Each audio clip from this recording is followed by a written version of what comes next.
Hello and welcome to Here by Nature.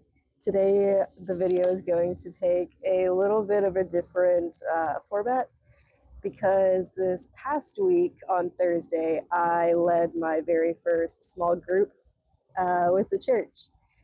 Unofficially, technically, but we gathered for the first time. So I wanted to kind of try something different and almost echo the small group. And have that posted to YouTube for like everybody to watch if they wanted to kind of have a small group like experience, but with me, I guess, if that makes sense. So let's get into it. The first takeaway of the service, we talked about, I guess, going over like to be a good steward over everything that God has given you, because everything that you have is given by God. So the first takeaway is God is the owner and we are the stewards. Everything we have, our time, talents, relationships, and resources belong to God. Recognizing his ownership helps us manage his blessings faithfully and not fearfully. It invites us to live responsibly with what he has entrusted to us. And I'm not just making it up. In Psalm 24:1, it says the earth is the Lord's and everything in it. And then some journal prompts, just because this is a like journal devotional like kind of thing that I've been doing. I'm going to keep the 3 journal prompt situation for the key takeaways. So again, the first key takeaway is God is the owner, we are the stewards. And the 3 questions that coincide with that are: what areas of my life do I still try to control instead of surrendering to God's ownership?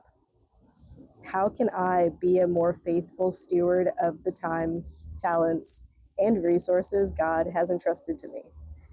What changes would I make in my daily life and habits if I viewed everything I have as belonging to God?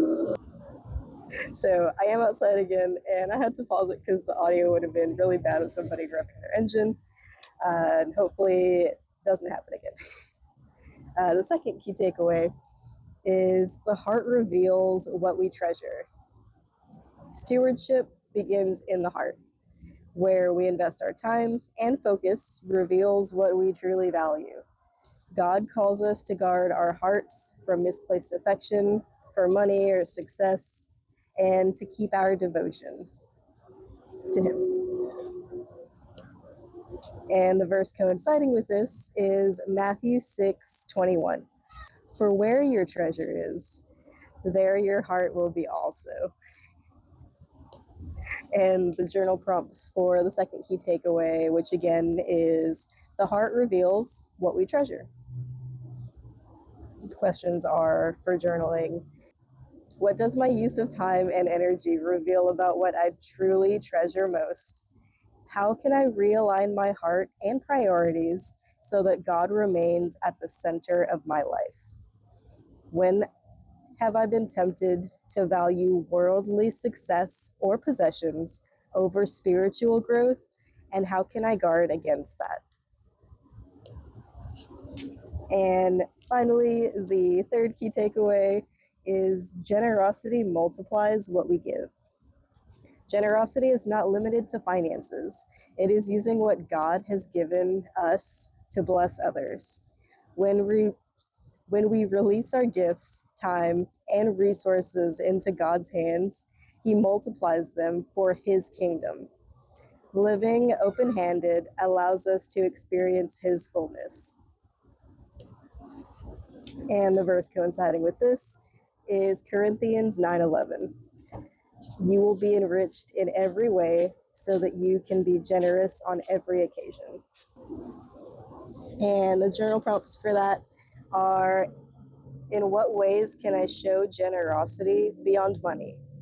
Through encouragement, service, hospitality, etc.